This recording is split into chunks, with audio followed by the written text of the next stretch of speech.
Okay, good evening. Hello again. It's Theo and Nikki Luna. Well, not hello again for you guys. It's hello from us.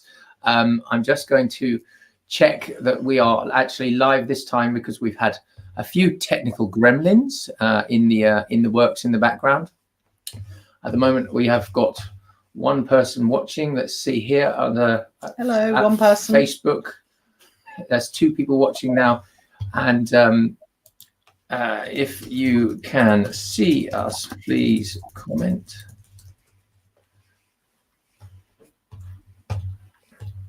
That's gone on to the YouTube chat, not onto the Facebook chat. We've got 5 people watching. Okay, hello, good evening, and welcome to all of you.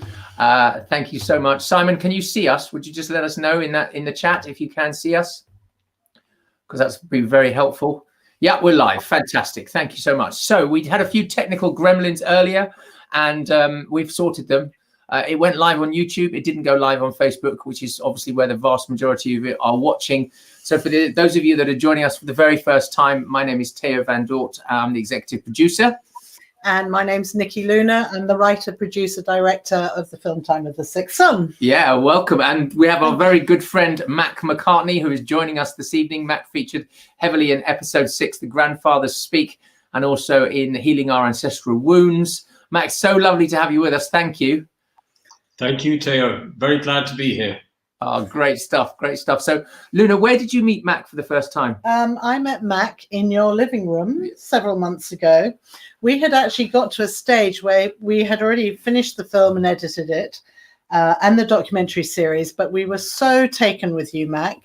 And I really felt the importance, having got elders from all different cultures around the world, that we really didn't have a strong English male elder. And you are so that for me, for us, I probably speak for both of us. And we wanted you in our documentary series. So we did some quick shooting and re-editing, and here we are. That's how I met Mac. Yeah, Mac came to do a talk about his amazing book, The Children's Fire. We did a talk at our house. We used to do quite a few of those. And it was, I think, the only one we ever did, Mac, that completely sold out, as in we had standing room only. People were standing against the walls, sitting on every spare space of floor. People were getting cramps in their legs because nobody wanted to get up and move, just because the content was so great. And you were there with the amazing flautist Nigel Shaw, and with Tommy as well, who was there doing poetry. It was such a beautiful night. And it was then that actually I said to Luna, after I'd spoken to you on the telephone, I said, I know you've said no more speakers in the film, you've got enough. I said, but we really do need to speak to Mac, and we need to get him into the docu-series. And that's when we invited you back up from Embecombe to come and help us. So thank you so much for doing that and for imparting so much of your knowledge. So Mac, do you want to just start off by telling us a little bit about The Children's Fire and the backstory to it? Because some people will not have seen you in episode 6 or in episode 2, and they may not know anything about you. So let's just start with an introduction to anyone that has not been in your presence before. Okay, well, towards the end of the 70s, I, together with a group of friends, we had followed different gurus, we had followed all kinds of different spiritual paths, but as a group ourselves, we just felt that somehow it hadn't quite landed, the place that we were searching for. And always we went back to the forests, to the mountains, to the rivers, and to the sea, feeling that somewhere here was what we were searching for, but we couldn't find. So in the end, we asked, who do we know out there in the world, who still lifts their gaze in awe to the rising sun and, to the circles, passage of the moon, and to all things of nature. And it wasn't like now, it was very different. And the only people that we knew of at that time, and we thought that it was long since dead and trampled underfoot really by our own civilization, were the native people of North America. So we went searching. I have so many stories about this, so I'm sort of, as I'm speaking, I'm filtering all the time, trying to condense and edit. But basically, there was a group of Native Americans who were moving around Britain in the very late 70s, who were apparently, so we heard, visiting all our ancient sacred sites. And we were just, something about this just really hit us, you know, in the solar plexus. We were just like, wow, like, we have to find these people. Why are they here? What are they doing at our sacred sites? We were visiting those places, and we were fumbling our way with trying to feel our way into the sort of ceremony and some way of connecting. But these were elders, if you like, who really had the knowledge that we were searching for. So that summer we searched and we didn't find, and we were heartbroken. Next spring we heard they were coming back. Suddenly we were really going for it, and we did everything we could to find them that second summer. End of the summer we heard they'd gone. Devastated. Third spring we hear they're back. Now it's a military operation, you know. We just crisscrossed the country. We were like a pack of wolves, you know. There was no internet or anything, but we hunted them down. We found them. And by the time we found them, all earlier questions had gone. There was only one question: will you teach us? Will you grant us this great honor of educating us in the way that we always dreamt of being educated, of the knowledge of our Mother Earth, of coming close so that we are intimate with fox and badger, stoat and weasel, so that we can pray by our rivers, so that we know our ancestors and our entities, so that we can find our way through the gateway to the deep magic that we feel is present here in these islands, this place where almost all our friends and colleagues, as it were, everybody was lifting their gaze towards the spiritual path, but all of them went way beyond the frontiers, as it were, the seashore of these islands, to Nepal, to Tibet, to Mongolia, to China, to South America, to everywhere except India, of course, except Britain. And that began this journey. One of the very first things that happened, and it wasn't just like, yes, of course, we were tested fairly severely over a period of time. Our group, which had begun as about 6, had now whittled its way down to 2.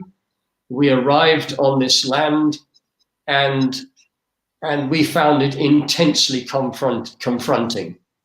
They were not the easiest of people to be taught by.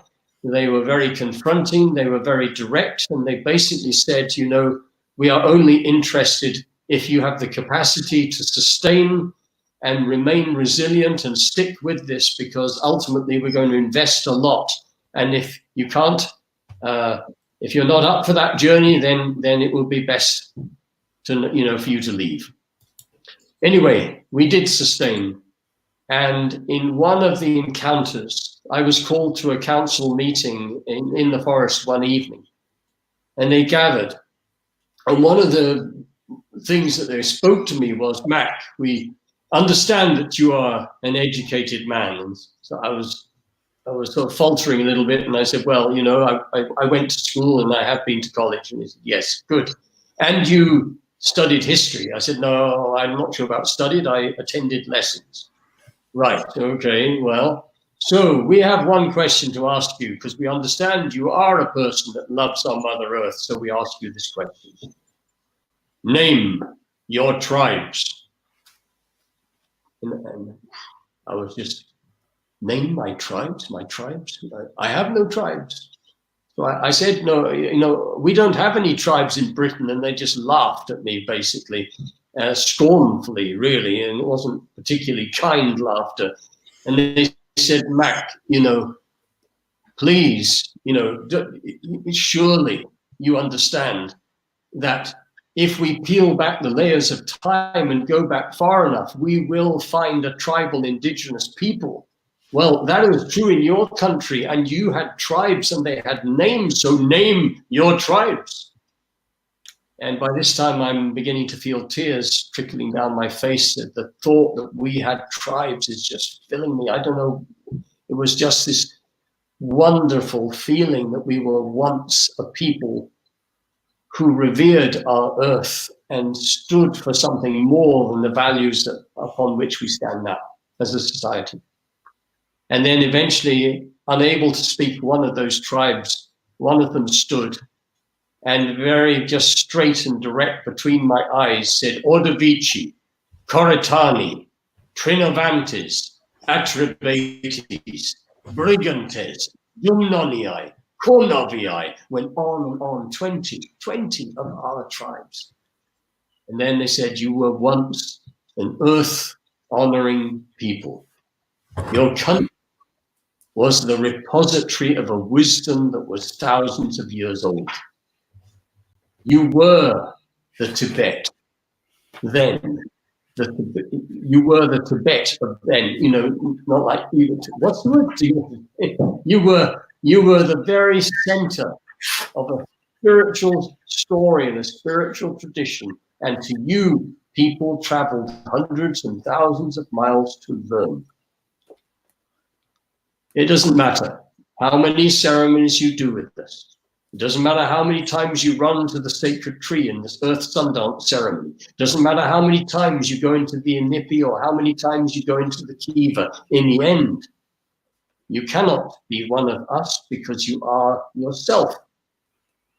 The best we can do for you is to help you open the doors to your own indigenous past. And that's what they did. And well, everything afterwards just followed. And, you know, I realize now looking back that the earth spoke to me when I was a small child. If I have one attribute that I think has greatly assisted this journey, is that I'm unreasonably stubborn and persistent. And it takes a lot to make me give up. So I held on to it through my teenage years, and therefore I was ready to receive this information. And it has become everything that I seek to bring forward up until now and from now until I die. I'm so glad you have. It is such, I just have chills the whole time. It's an amazing story, Mac, and what an honor. Yeah, I mean, you put in the legwork, but what an honor to be chosen by those guys to share that wisdom. Amazing. Thank you. Respect. So, Mac, a lot of people are very interested to know what happened to the British tribes. Would you share that with us?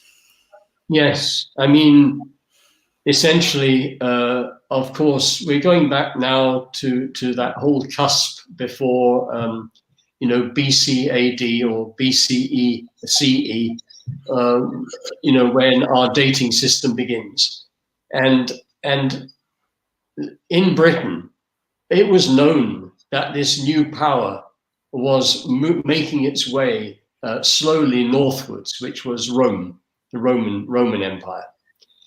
And the stories were coming through. And I suppose at some point within the Druid community and the tribal community, the opinion was formed that this was ultimately truly dangerous to the society and the culture that existed at the time. So the word went out basically, resist Rome at all costs. And, you know, enormous, terrible things happened in Spain, in the lower part of Germany, across what we now know of as France and the Netherlands, massive industrial levels of killing. It took place, you know, terrible slaughter in the hundreds of thousands of people. And we have to remember, this is not machine guns or nuclear bombs. This is every single one is a sword thrust. So by the time they came to Britain,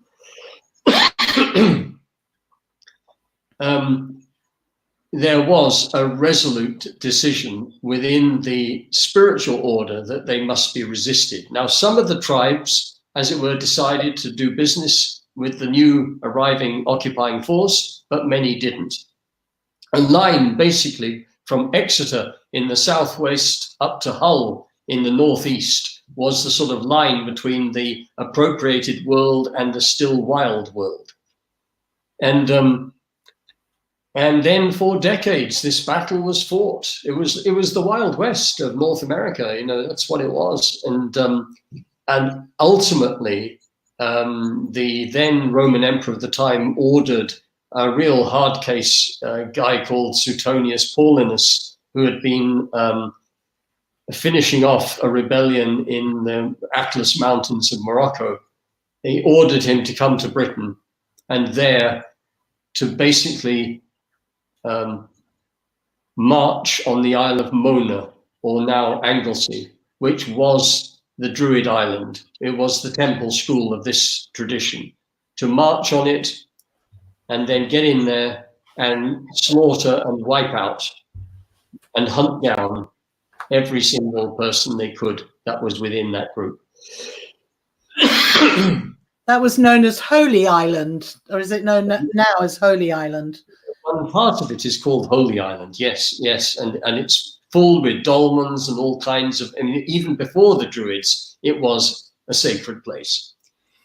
And in that process, the Ordovici were virtually wiped out. The Silures, who were come from in the South Wales valleys, who put up incredible resistance over a very sustained long period of time, were eventually decimated. The Iceni, after Boudica raised her rebellion and this decisive battle which took place, were virtually wiped out. And a period afterwards, I think, was an appalling one for people, ordinary people living in Britain, because the punishment meted out by an army that has been, as it were, that has had to suffer so much, which of course the Roman army did for so long, that the revenge, I think, was fairly extreme. Some historians say that the only place where it was worse in the world, where the killing was greater, was in Palestine, when the Emperor Hadrian went in there and slaughtered the Hebrew Jewish people.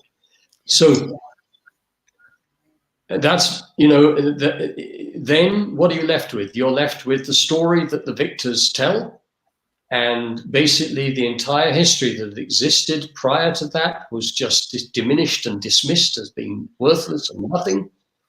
And then it's as if the Sleeping Beauty just goes to sleep and the thorn bushes grow around it. And only very recently, and still happening now today, is it being revealed who we once were as a people before Rome arrived.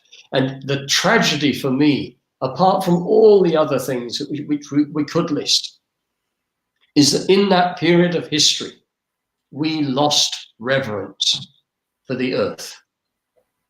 We lost the knowledge of the animate world in which we live. We changed from a people who saw spirit imbued in everything to a people who saw no spirit, or only the spirit that was revealed to them in the religion, established formal religion of the time. Everything of stone and wood and water and air became commodities, which, as we still know, even today, and in the election that's taking part in Britain today, is still being debated. All those things which we now call resources were also things that we once prayed with. Oh my gosh. It's the most tragic of stories. It really is. It's just tragic. I feel so sad and pained listening to it. Well, one of the things we started with, Mac, before we had the technical difficulties, so I don't know if anyone heard it or not. No, they wouldn't have. But when you told that story that you have just told us, you asked the room full of 60 pretty conscious or spiritually aware people if any of them could name their ancient British tribes, and no one peeped up at all. No. I think maybe two people knew, maybe one, maybe two tribes. But I found it extraordinary. And when I went home, I went onto Google, and immediately there it was, all the names of the tribes, map of Great Britain, where they were situated. And I thought, what is it that has cast this veil of illusion or amnesia, actually, this veil of amnesia over all of us? It really is that old. It's been wiped out in our history, hasn't it? I wish I had you as a history teacher at school. And Matt, a couple of people are asking on the Facebook chat here, you know, why do we feel this history has been omitted from the education system? And do you feel having this knowledge will now help our kids of the future, and the process of rituals help the younger generation go through a process of boy to man or girl to woman? A great question. Well, to begin with, you know, I mean, for the civilization that developed from that period of time onwards, of course, I mean, basically, it was an oral culture, just like in many other indigenous traditions. It was an oral culture. So there's nothing written. There aren't libraries packed with books, as it were, that record all this. On top of that, we had already developed a completely different worldview that despised indigenous cultures and indeed saw them either as sort of children of the devil or practicing all kinds of things that we didn't want anything to do, that considered them to be ignorant. So there was no interest, I think, in that history. And the thing is that that has existed right up until modern times. If you ask the people who were the British before the Romans came, most historians and people, educated people, would have said we were nothing. We were nobody. We were just drunken brawlers. You know, there was no culture. It's being proven to be completely untrue. So to come back now, just for the moment, you see, one question I get asked from time to time, of course, this is a wonderful story for those who believe that their, as it were, ancestors were here in these islands back in those days. But the reality of our British population now is that it's an amazingly diverse population. But the thing to understand is that even 2,000 years ago, we were basically a mixed race people. People have been arriving, even if we go back, sort of way back, sort of just after the last Iron Age, we had a stream of people coming up the west coast from Spain, up the west coast of France, and then across to the west coast of Britain, and moving upwards north. We had another a sort of migration stream that was coming over from France. There's been evidence of the DNA captured in the bodies of some of the people who were alive at those times that show that there were North Africans over here. There were people from everywhere. Even my people that taught me were saying 2,000 North American slaves, North American Indians, were brought over. Do you not imagine, Matt, that some of them had children? So it's like the Maori Tuhoi president who I met in March this year, and basically in his writing, he's saying, you know, our Earth Mother welcomes as indigenous all people, as it were, who come with open hearts and kneeling to, as it were, kiss the earth and provide a safe place for the children, acknowledge the wonder and the beauty and the privilege of this human life. These people are not excluded. Everybody is included. So, yes, one of the most beautiful things now is that we are, in fact, for me, the whole thing that is underneath this whole story of sustainability,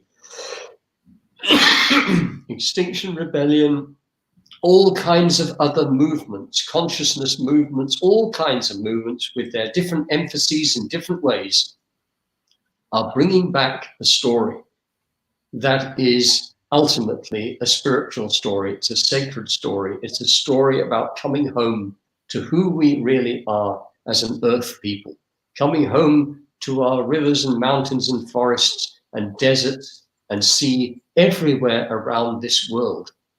But for me, it is truly important that the people who live in Britain, wherever they come from, once again, kneel by our streams, go to our hilltops, you know, walk into our forests and speak to our Earth Mother. And if this could become part of how we educate our children and bring our young people from, as it were, into adulthood, Ah, man, yes. Will I live to see it? If this cough continues as it is, unlikely. Anyway. If you need to get some water, Mac. Yeah, so I've got some here, thank you.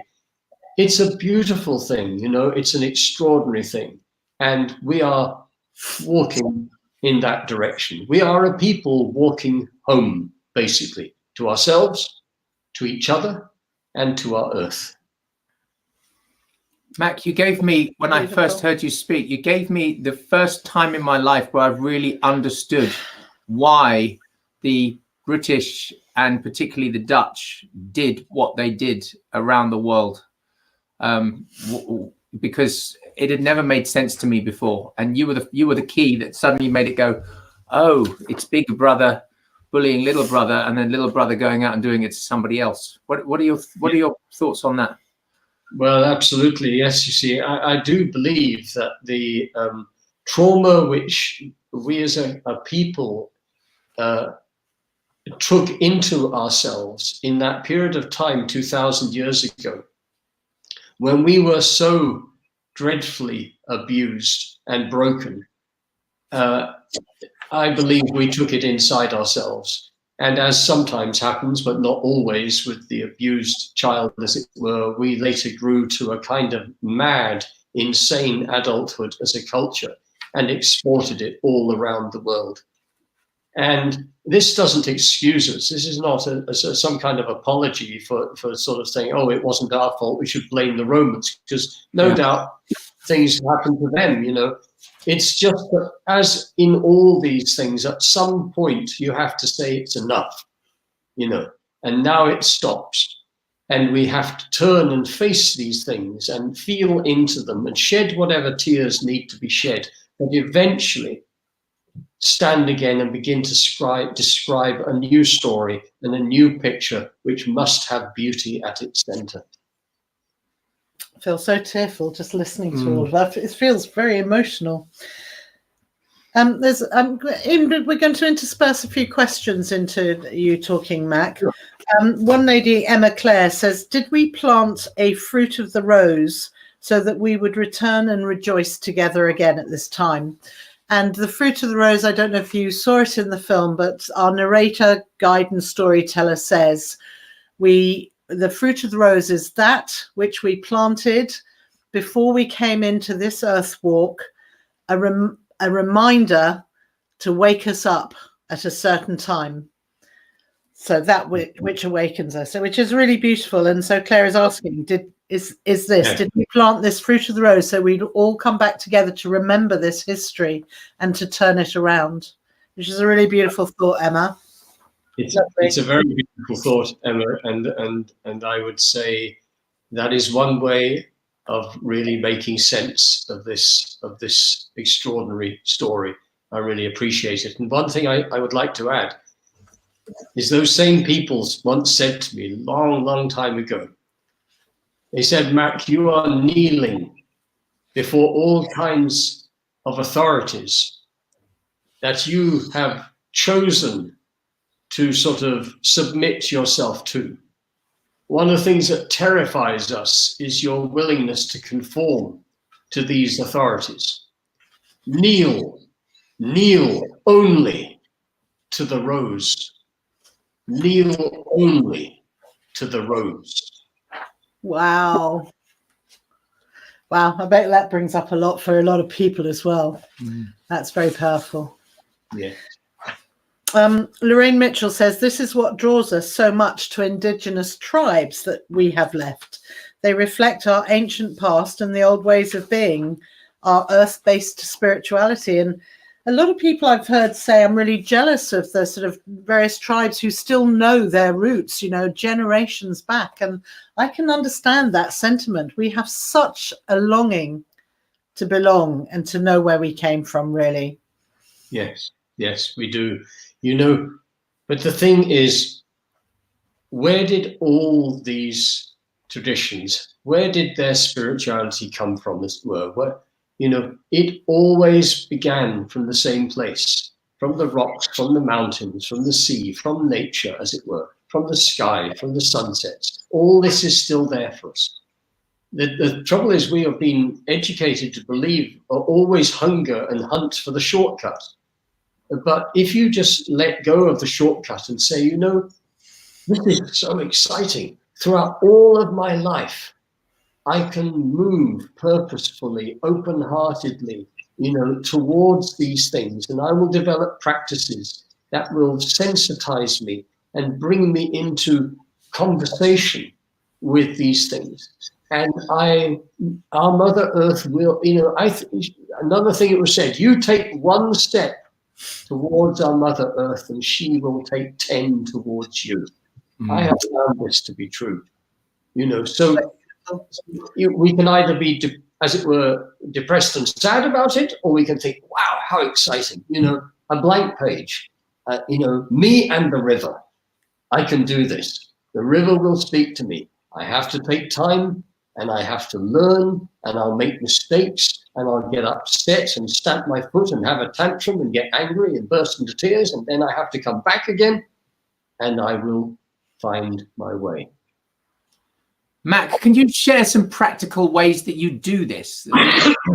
Because it sounds wonderful, but I'm sure there's plenty of people watching that go, well, how do you do that? What's the practical steps?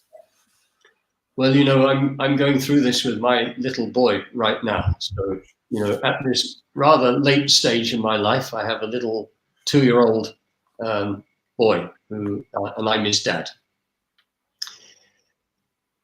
So we go out, and every now and then he comes with me to my cabin at Embecombe. The first thing I do when I arrive at my cabin is I look around for and whistle to, and this little robin arrives. And just behind the robin is a chaffinch who's watching the robin and thinking about doing the same thing that the robin does. I go into my shed and I take some of the bird seed that I have there. I go outside, I become still, I hold out my hand, the robin drops onto my hand, and we have a few moments together. I have watched this robin raise 2 families now since I've had this current cabin, and several families before that when I had a previous cabin in a slightly different area. When that little being lands on my hand, I can feel his tiny weight on my hand. He takes food from my hand. If I don't immediately dismiss it but open to it, I realize that something utterly beautiful is happening, for this little creature trusts me. I could crush that little body with my hand. He knows I would never do anything like that. I am offering him food, food for him, food for his family. I say him, by the way, for all I know, it's a she, so forgive me for what it is. And by the way, last summer, his mate came along, but she was rather sort of unsure about this, so used to dive bomb my hand to grab the food, but never settle and land. One day, the more confident of the 2 took food from my hand, flew across to its partner, and the adult partner then became a baby and opened its beak while the other one fed it, and it did it several times. Wow. My little boy is amazed by this. Of course, he wants the little bird on his hand, and it's come very close. Just yesterday, almost happened, but he still can't quite control his excitement. So, you know, so the bird is teaching him about patience, about stillness, about presence.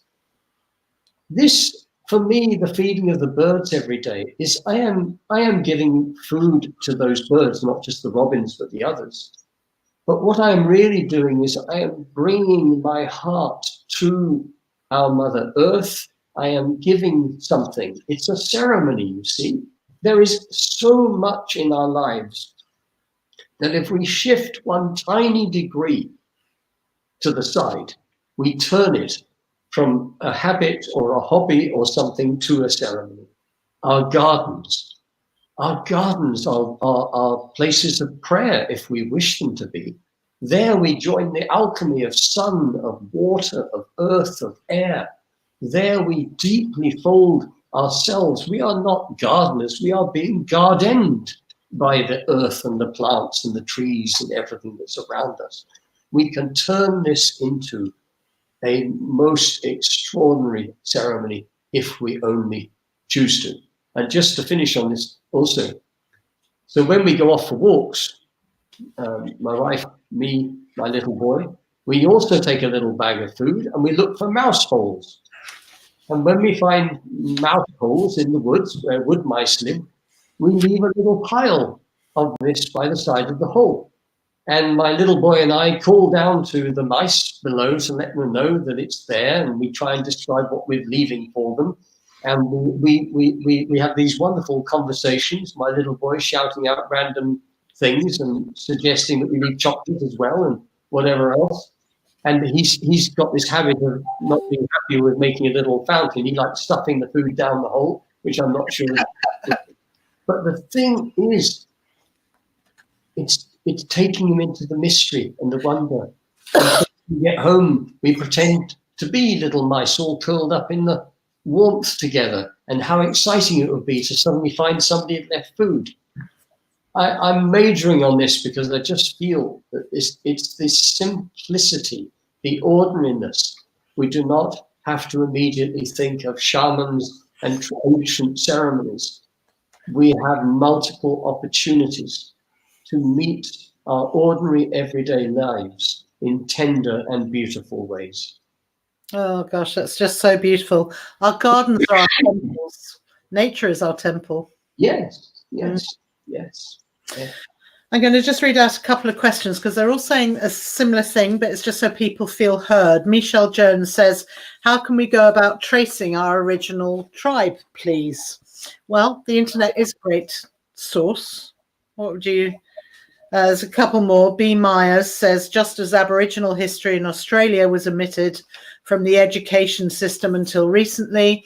And Janice Marie Faust says they don't teach the kids here in the US about the native peoples either, only at Thanksgiving time and not accurately at that. So it seems it's a global. Yes, yeah, I'm sure it is. Yeah. Well, you know, how do you find out? There are some people, and there are a tiny minority, I think,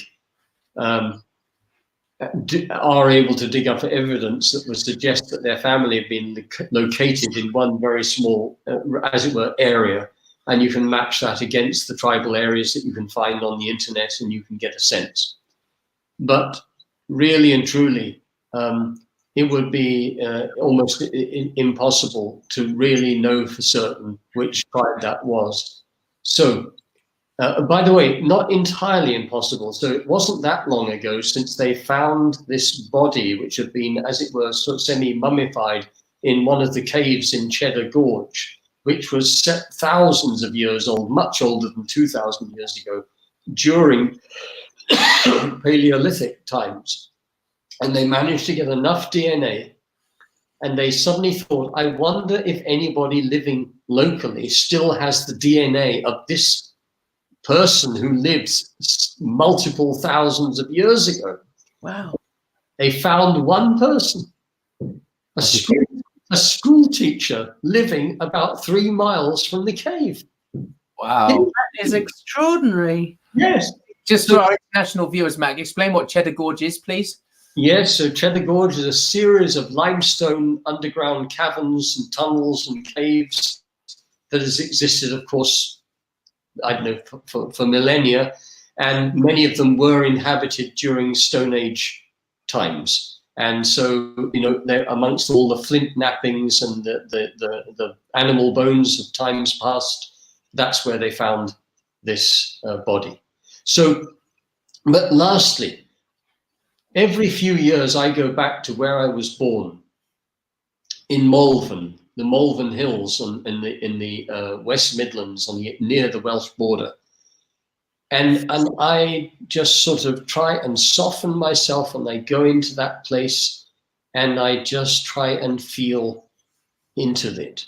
I was led in my life to go and live on the Isle of Mona before I knew what it really was. on that island, I received multiple experiences, extraordinary experiences, that I realize now was an initiation process of which I was an unconscious recipient.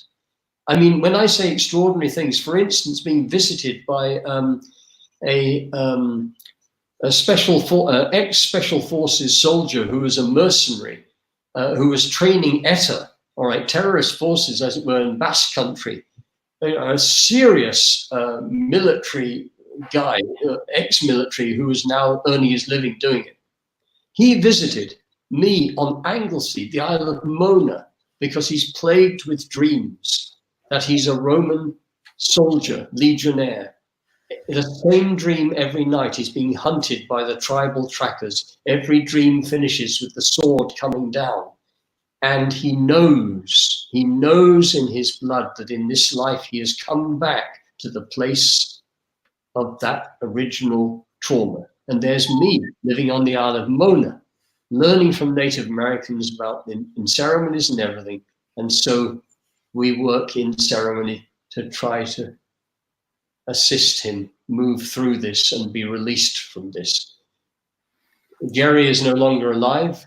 Jerry passed away some time ago, he died. But that was one of many, many, many experiences that happened while I was there, which I can, another time I could talk about, but it's close. It may be invisible, but it's close. So we have to trust these taps on the shoulder that we get. We have to walk blindfold, knowing that we are not entirely unsupported. Our Mother Earth will bring us the experiences, the places, the people that we need to meet. Absolutely. I call them God winks. Which actually my friend Peter taught me. Yeah. God winks. We have so many questions coming in, Matt. I don't know how we're going to get through them all, but Clara Apollo, who did a beautiful podcast for us, for Nikki and I, a week before we went live, and she put it out. So she was really promoting the movie and the series for us. She says, it feels like the collective wound of past atrocities is playing out in the extreme now. Can we heal this more widely so that all can sense the salve and heal together? Well, in my view, we can certainly heal this. And of course we must. And even if we weren't sure, we should nevertheless walk straight towards that goal. For what else are we going to do? Now, having said that, and I do believe, I think Carl Jung said, sort of, how will we achieve peace on this earth? He said, by people becoming conscious, basically, by families which have all kinds of unhealthy stories running inside them, by somebody standing, turning and facing those shadows and walking towards them and resolving them, by brave people standing and with peace in their hearts, walking forward and lifting their voices, and in every way possible. But as I always do, I want to emphasize, I don't like too much when we only remain in our little enclaves of spiritually aware, conscious people. We have to be brave and cross borders. We have to go into business and into all parts of this troubled world. Not there like John the Baptist, as it were, sort of shouting and whatever, and not assuming that nobody knows anything either, but quietly and with humility, but with real courage, speaking what we know to be true and beautiful and real. And that for me is absolutely essential. And last, I'll just say this, I mean, some will disagree with me, but for me, there is no avoiding the suffering. The suffering around the world at the moment is colossal. And as the whole climate catastrophe unfolds, I think it is, there will be terrible sort of suffering. But so we walk, as it were, with grief and with joy and beauty together. And we have to learn how to walk so that we do not plug our ears to that suffering, because it is real and it is happening. And we need to be brave enough to stand with that. And at the same time, we must not ignore, as it were, the overwhelming beauty of this earth and people indeed as well. And we walk holding that together. And in that way, as we travel and move and speak and live our lives, I think we can do some wonderful things. Mm-hmm. Mac, it's just gives you such vision and hope and heart for the future. We're not going to talk about it now. We're going to hold it close. But in the future, I'll just say that, there will be an event, and we would really love you to come and hold space with us for not just forgiveness, but an acceptance, because they go hand in hand, a ceremony that people then will take out to all parts of the world. And I really hope you would join us in leading that. I would contribute in any way that I can. Yeah. Thank you. Thank you, Matt. I'd just like to jump back to something you said a few moments ago about, it's all well good preaching to the choir, but let's share how you do take this into business, which is really how I understand the Children's Fire. But if you would share that, please. Yes. So, I was the gardener in a executive leadership development center. I was the guy growing onions and potatoes and carrots, living in a teepee in late 1970s, 1980. And I was very happy and I was quite content. I start working with these Native Americans. At the same time, I asked the boss of this center if I could go and see what our business was doing with these executives. And he said, yes, as long as you don't speak, because you're the gardener.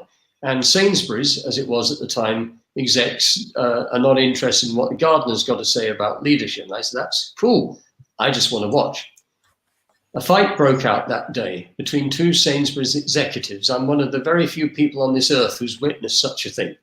And the trainer didn't know what to do, and I stepped in and I got them to sit down, and we talked it through, and overnight I became a management consultant, a leadership management consultant. So there I am then running this business with executives in Britain, Poland, and Russia. I've never felt I belonged to that world, but I just wanted to see if I could do it. And I had some vague idea that one day I could sell the business and then buy land in which we would do the sort of things that Embecombe is doing now. When I was with my Native American mentors and they heard this, they rubbed their hands with glee and they said, right, Mac, this is what we want you to do. We want you to take these teachings, and specifically the teaching of the Children's Fire, which I can come back to if you like in a bit, out into the business world. And I didn't like the sound of this at all. I said, well, I'm not sure if they really want to hear about the Children's Fire. And they just laughed at me, said we didn't say anything about whether they'd be receptive or you'd get a applause or anything. We just want you to do it. I said, well, no, you don't understand. I find public speaking terrifying. And I really don't feel quite up to this. I'd far rather carry on growing vegetables, which I feel reasonably competent about and love doing. And they said, well, you can always grow vegetables, but, it's becoming rather tiresome that you keep bleating on about this. We just want you to go and do it. So please do it. And with a not much good grace, I submitted to this. And I'm still doing it. So there I am, with Unilever, Procter & Gamble, Danone, all these multinationals. But the thing is, what is amazing for me is I'm speaking to them exactly in the same way that I'm speaking to you today. I was in Oslo 2 weeks ago at an entrepreneurs conference. A similar time, roughly 2-3 weeks ago, I was in Amsterdam at the music industry conference. In these places, I am talking about the Children's Fire. I'm talking about our Mother Earth. I'm talking about, all these same things. So, Mac, would you talk about... Love it. They receive it. I just wanted to say that, Nikki. They don't resist. They move towards it because they also are mothers and fathers, brothers and sisters, uncles and aunts. That's who they are. Of course, we're all human. Would you now tell our viewers about your book, The Children's Fire, and actually what it involves within those big companies? Yeah. Thanks. So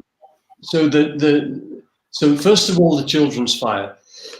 The Children's Fire was a solution that the people, the ancestors of the people that I worked with came up with when they asked the question, how should we govern our people? Because they were aware that leaders, when they have power over time, very often forget to whom they are in service and begin to make laws which suit rather more the community of leaders than the people that they serve.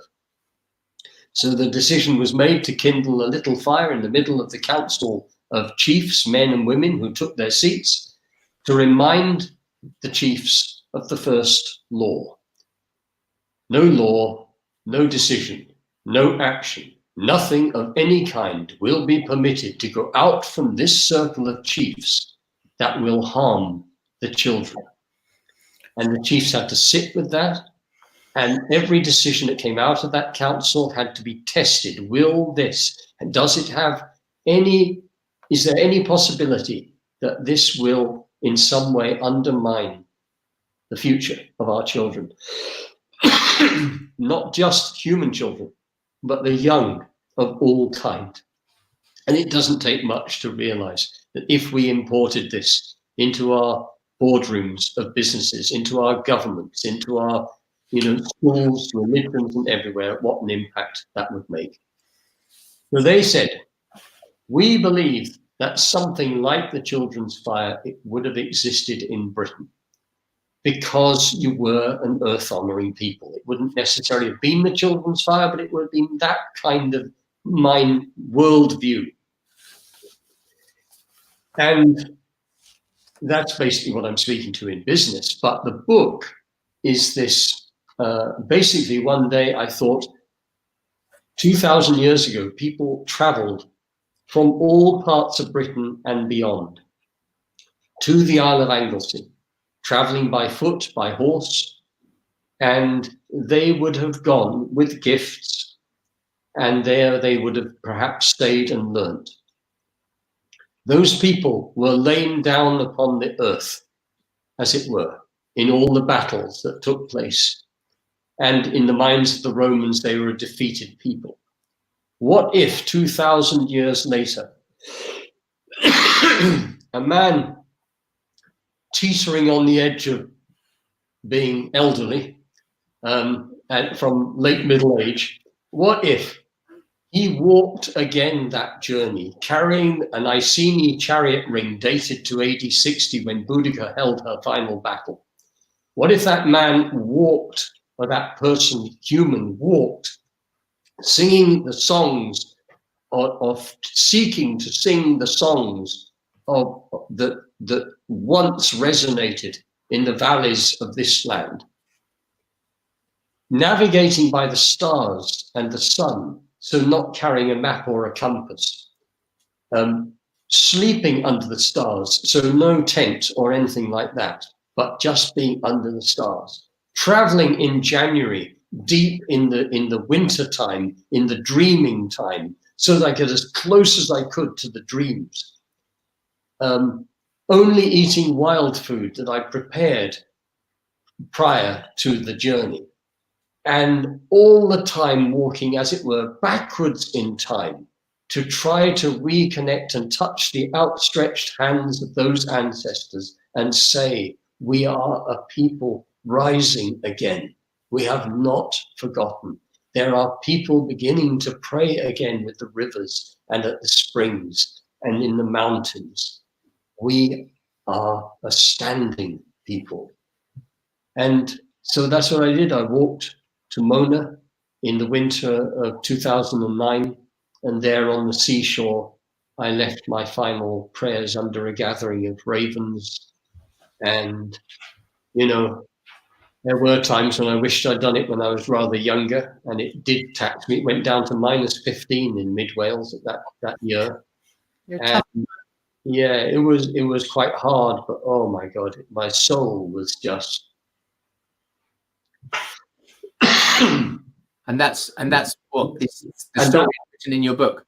Yes, so the story of the book is the story of that journey, but all the time it branches out into little pieces and fragments and pieces that build this notion that we are a people who can weave the cloth of a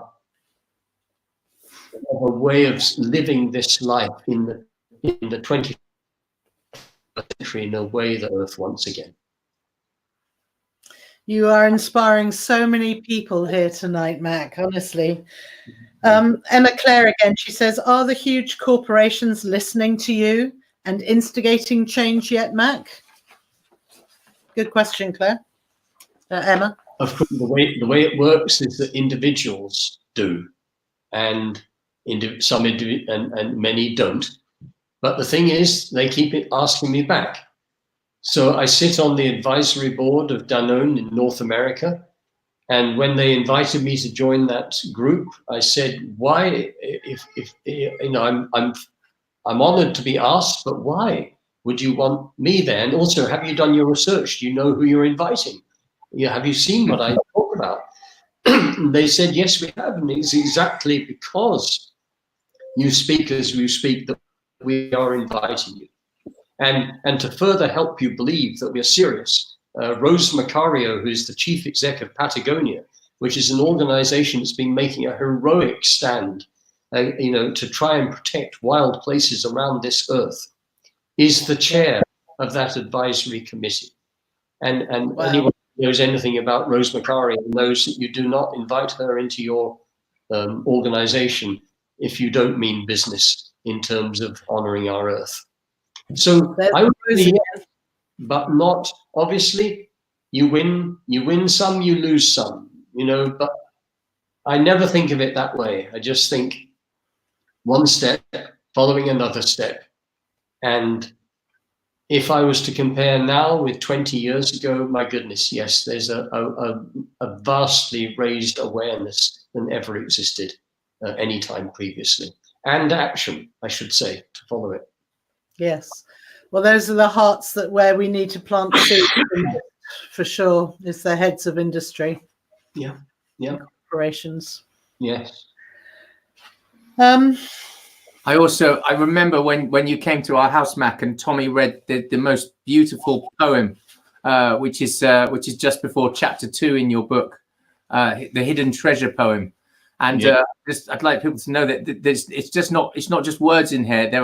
There are pictures, there are diagrams. So and Max also actually mapped out where those different tribes were. So if what he said has inspired you to find out more about the ancient British tribes, then this book is absolutely fantastic. And Mac, you've really kindly as well organised a discount for our viewers. So I put the link in the top post of this chat, and there's a coupon code there as well. So instead of, I think, it being £12.99 UK pounds, it's now £10. So you get £2.99 off. And for example, look, there's a map of the different tribes that Mac is talking about in the book. So it's a fantastic read. Could you read us just that little poem? I don't want to read it because it's Tommy's. Oh, okay, yeah. Tommy, I feel it would be the wrong thing to do. No, you're right. Sorry, Tommy.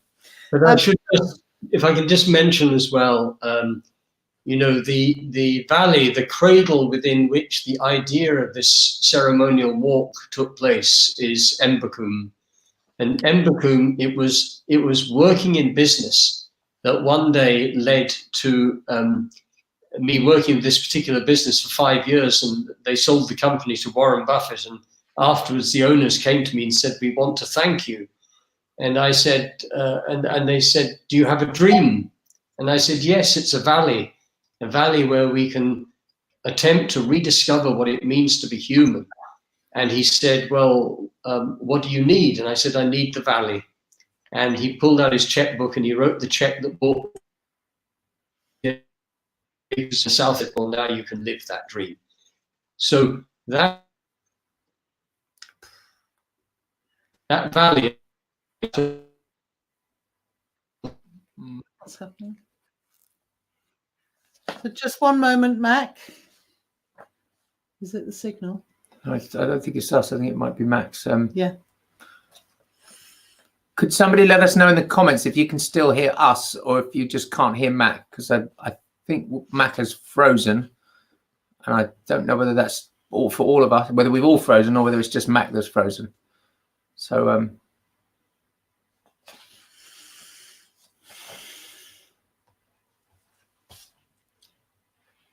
think Mac's back. You back, Mac? Hello.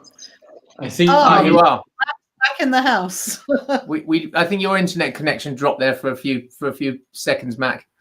Right. So I think we heard up to where the gentleman was he signed the check, and then we didn't hear the acres and onwards. Oh dear. The wonders of live technology. So basically, this 50-acre valley, Embecombe, near Exeter in the southwest of Britain, on the edge of Dartmoor, came into being, and it's in that place that many of the things that I've been speaking about I've tried to embed, not least in the stone circle that exists there called the Magpie Wheel, the construction of which was supervised by those Native Americans. And 1 year after the first stones had been put in place and the circle had been completed, in the middle of a field, the nearest wood being several hundred meters away, a tiny oak tree sprung up.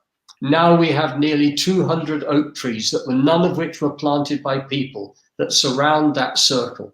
All of them were planted by jays, the birds called jays, who have this habit of planting acorns.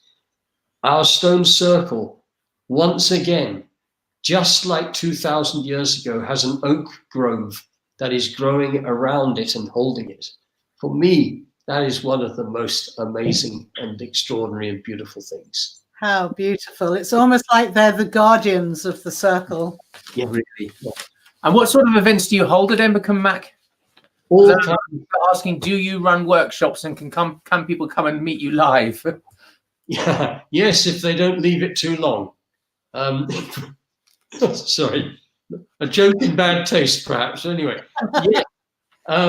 Yes, all kinds of workshops. All kinds of workshops and courses which are built around deep inquiry into our relationship with nature, with each other, with the world, rewilding, the rewilding of people as much as the rewilding of land. And one of our main open programs, which I run, is called The Journey. And people will find it if they go onto Embecombe's website. It also has a sister program called Catalyst, which is for 18, 25-year-olds if they want to go on that one. But The Journey is also open for 18-year-olds to whatever age. And it's a deep dive into many of the things that I've been speaking about. How fantastic for our younger years. So let's jump to some questions, Mac, because we're an hour in and we have so many people wanting them. So let's go to Simon. She says, Mac, do you have any theories about Stonehenge? None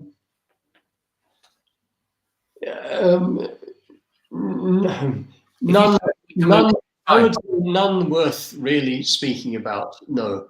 When I was with a Lakota elder woman called Loretta Afraid of Bear Cook, her other elders had asked that she do a ceremony at Stonehenge, and I asked what this involved. It involved this almost like small fire being lit somewhere outside the stones. So if you can picture this, we arrive at Stonehenge, hundreds of tourists, all the security, and huddled behind one of the outlying lumps of rock, billows of smoke pouring out, and we hold this ceremony in honor of the ancients. We do know that at a certain stage in Stonehenge's history, suddenly people stopped attending. And very similar period of time, all kinds of evidence suggests that ceremonies started being conducted at people's homes and villages far more. So it's almost like the first steps of a localization process began. Some say that it was because of as agriculture grew, people couldn't afford to be away from their farms and their villages for so long. And therefore they took the ceremony from these giant great places and they took them back home to their hearths and to their homes. But I'm afraid there are others far more knowledgeable about Stonehenge, which would be probably better to learn from them. Thank you for the answer. Simon King, we'll just keep all of these quite short. Simon King says, perhaps the Druids wiped it out in order to protect the sacred knowledge. I think that was referring back to what we spoke about 25 minutes ago, where you said that nothing was written down. Maybe they did. Maybe they did. Of course, many would have succeeded in escaping across the Celtic Sea or the Irish Sea to Ireland. And that is one of the places where there is a small amount of written text which still exists, which was recorded, I think, by mostly scholars and people of the church. But as we know, Celtic Christianity was a much softer version than the Christianity that later arrived. So, but who knows? Yes, I love that. You know, I love the fact that we don't know everything. You know, and it may be uncomfortable and sometimes frustrating, but it's also just this wonderful, enticing invitation that we ourselves need to become like divining rods, you know, and that we can trace these invisible pathways. I've got one from Carola Bastian Sorg, and she says, indeed, for years, the woods, nature, trees are my temples. And a few years ago, they found a Celtic fibula in my birth town. And for me, that's where for years, clear that there must be Celtic influence in this area here in Germany also. Yes. Wow. Yeah. Fantastic. Fantastic. Yeah. Matt, sorry, go on. I was just going to say, when you mentioned the Netherlands, you know, it was a particular, there was Batavian, the Batavian auxiliary forces that the Romans had within their legionnaires, who had this policy of trying to bring in auxiliary forces from different tribal people. And it was the Batavians who the Romans used to cross the Menai Straits across the sea to the Isle of Anglesey when they attacked, because they were trained in this, being able to ride their horses over in full armor and all the rest of it, and then come riding out of the sea, you know, in battle. So not particularly something to be proud of, as it were, but we were all, you know, when you talked about, you know, as you say, Netherlands, you know, some parts of Germany, France, Spain, Portugal, we've all been implicated in this story. Yeah.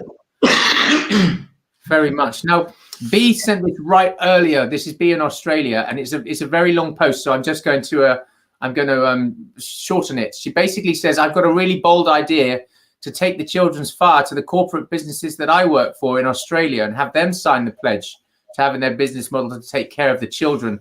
And she says there's been a change of department that she has a wonderful rapport with, and she asks, are people able to do that since it's your baby? It's not my baby. It never was my baby. It's all our child.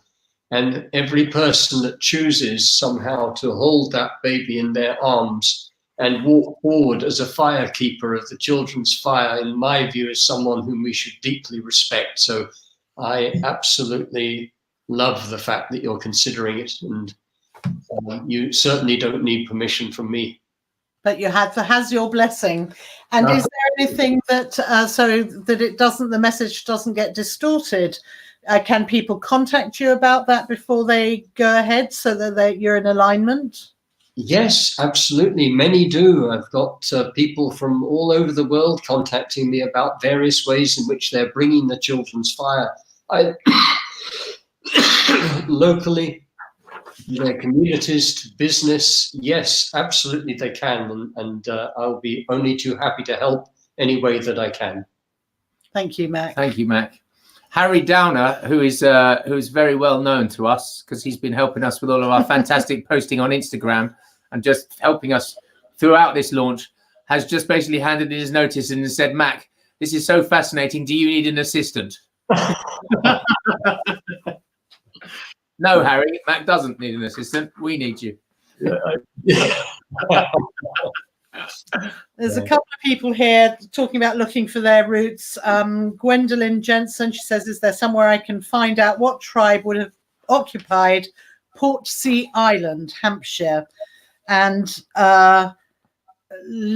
Rachel Lear says, we have a castle in Ray, England. Don't know if it's upper or lower. Perhaps the map would place the name of the tribe. So I guess I've just got something to add to that, that after hearing you speak, I was so inspired, Mac.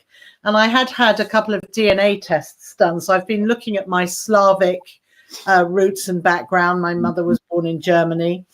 And, you know, as a starting place to then start looking at our tribes, and we've been doing our family tree as well and going back 4 or 5 generations and placing where probably around that time our family would have lived. Which was Wales. I can't remember exactly where, but anyway, that way. And so it's fascinating. People can find out, you know. Yes, you can. Advice for people looking if they want to go back. Yes, absolutely. And in terms of particular towns, you can look at those maps that you referred to, Nikki, and you can see where your town sits.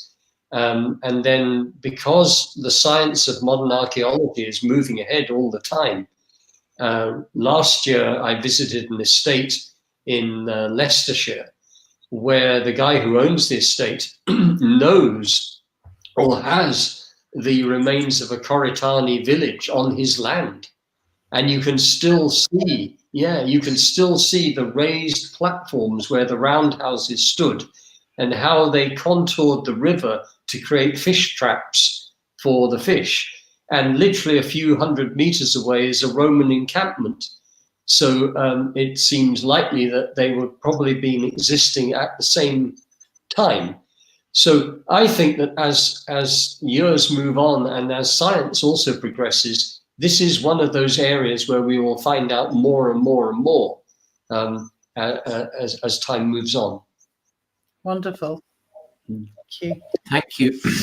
Emma says, Mac, do you have any advice on how all of us newly awakened light people can link up with more experienced people and leaders like yourself? And then she mentions Luna and I don't think we're quite at that level yet, to create a huge light shift across the world.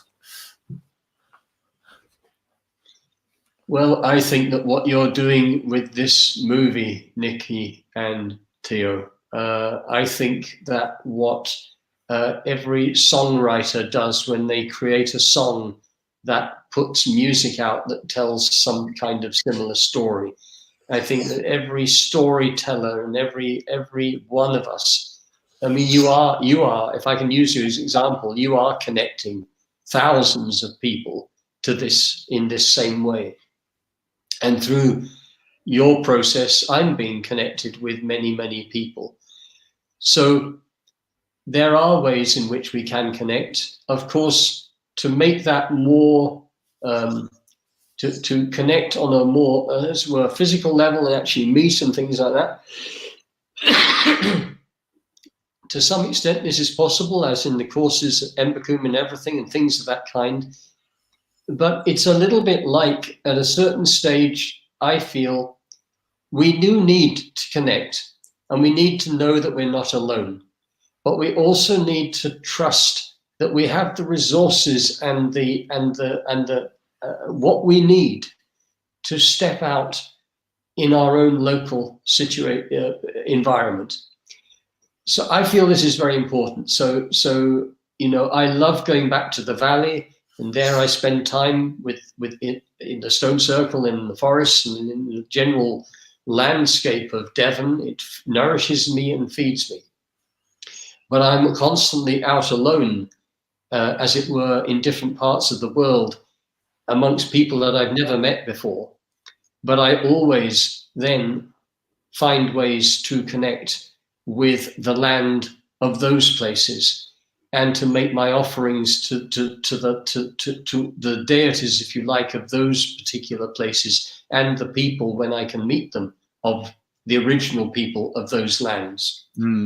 So there are ways we can connect, and we should do that, but we should also always, as it's a little bit like my journey, we reach one hand back to connect and one hand forwards as we meet people we've never met before and with whom we have little in common, except for the fact that we both have beating human hearts and the capacity to dream well.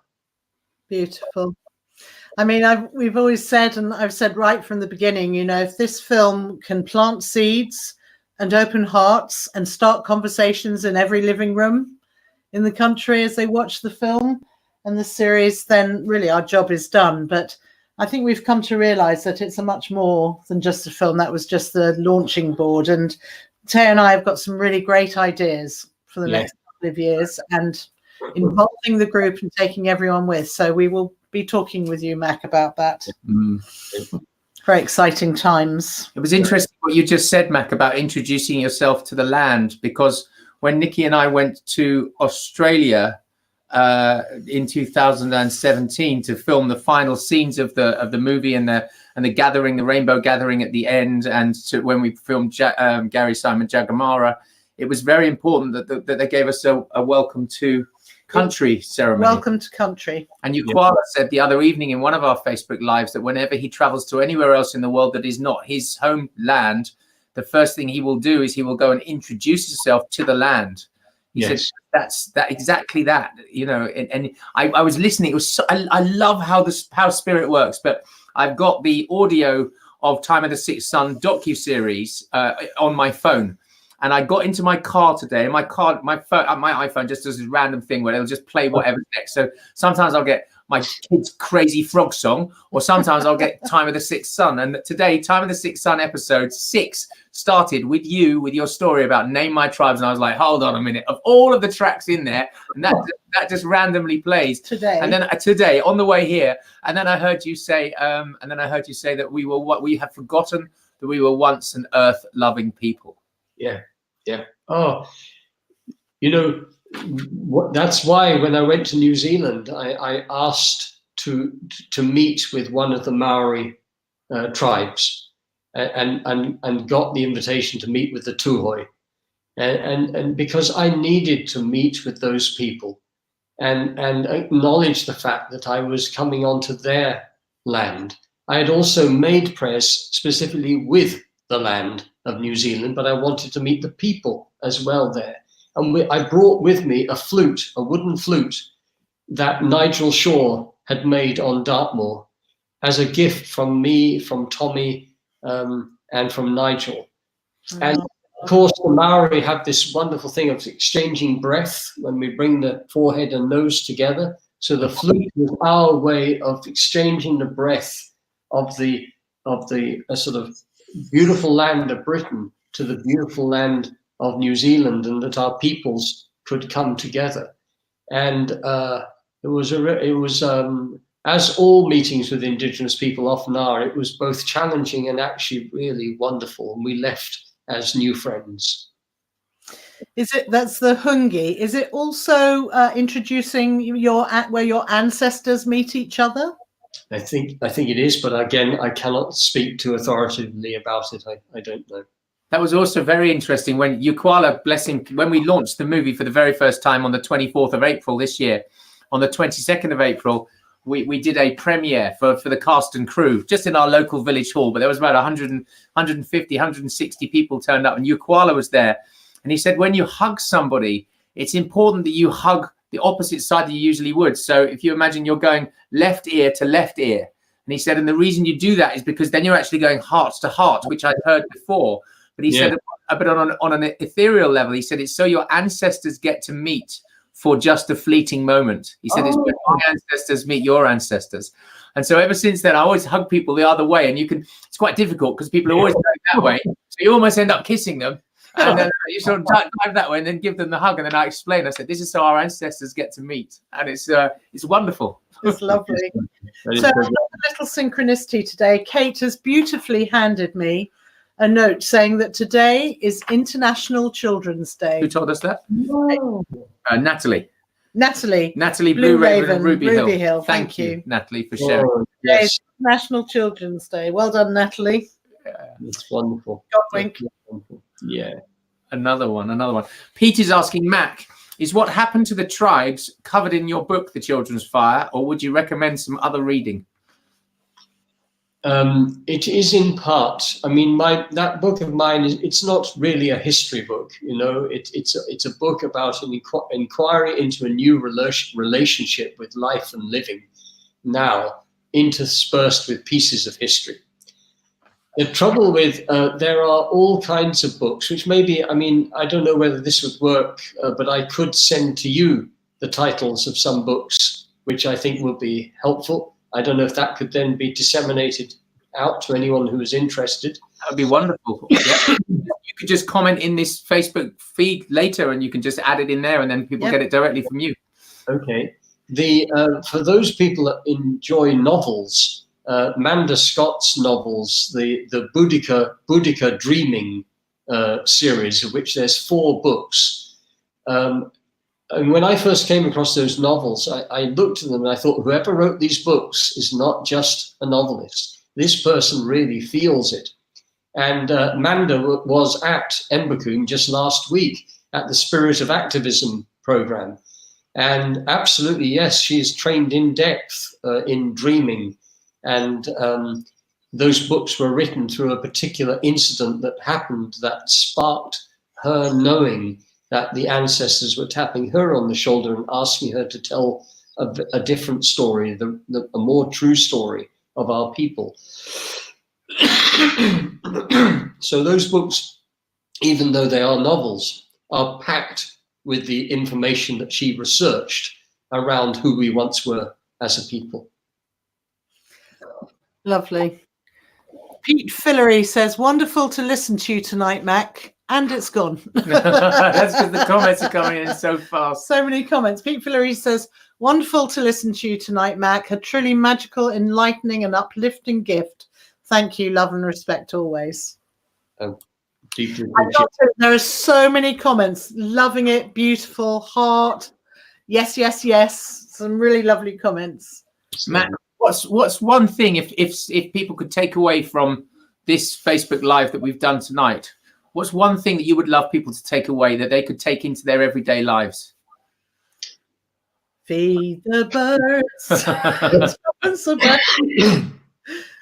We all,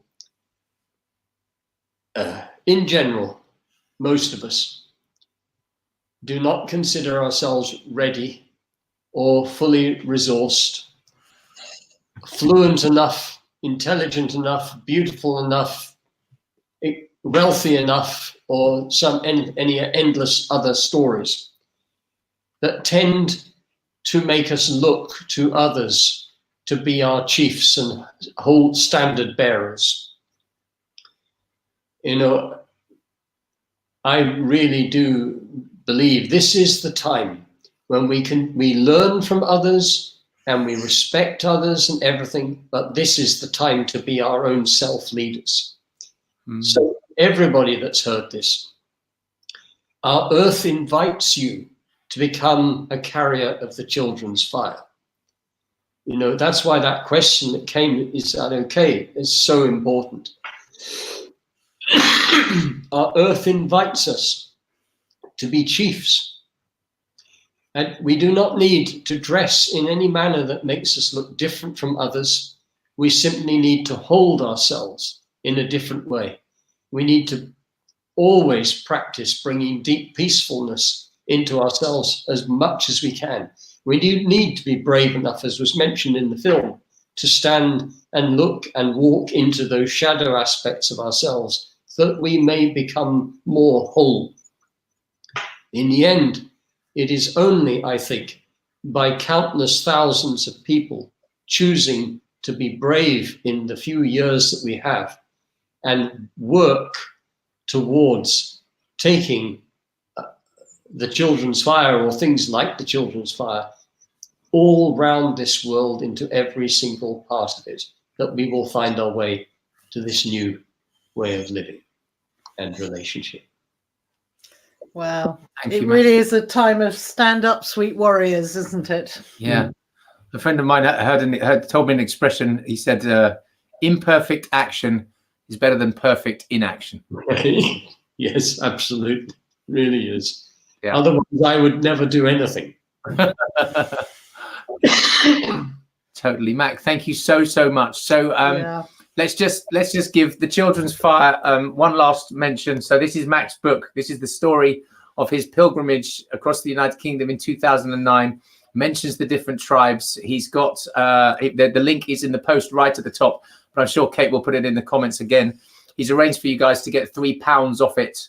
So that's from your UK publisher, I think. It is also available on Amazon, but I would much rather promote it through Mac's publisher just for the the bad press that the Amazon gets. You know what would be my favorite thing that Amazon could do?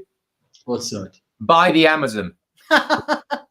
Yes. Protect it. It's great. And shut it all down and make sure that everybody that was working there originally on these logging plants got an income so they could go and find something else, so you weren't leaving people short. But if Jeff Bezos wanted to do something really special, instead of using their name, do something good with it. Very good idea. Yep. Hope you're listening, Jeff. Yeah, I somehow doubt that. I know Mac and I have spoken about this, and I know Mac will be all right for me to say this, but although Mac got that incredible check to buy Embecombe all those years ago, he didn't get a check to continue running it. And they could do with some financial assistance. And so there is a donate button at the top. So anybody that loves Mac's work, loves what he's doing, and all the people that he's employing there, it would be lovely if you could help with that. And I'm going to say that rather than you, Mac. So I save you having to do it. Donate on our site or on Mac's site? At the top there's a link that says embecombe.com/donate. So anybody that's sitting on $5, $10, $20 that thinks, actually, you know what, I'd love to give them a little boost, then you are able to do that.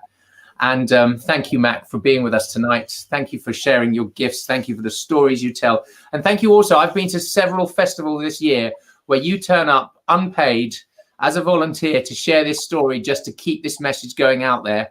And I hope tonight we've got it out there to a whole load more people for you. But thank you for your work and your efforts, and for leaving your 2-year-old boy and your wife all the time to go disappear all over the country to share this message, because that just shows what dedication you have. So truly, thank you. Thank you very much, Theo and Nikki, and thank you also to all of those who've taken the time to tune in to this evening's conversation, but also the whole way around with the time of the sixth son and everything that it's embraced. It's really been a wonderful thing, and I'm glad to have been a part of it. So, this is just the beginning.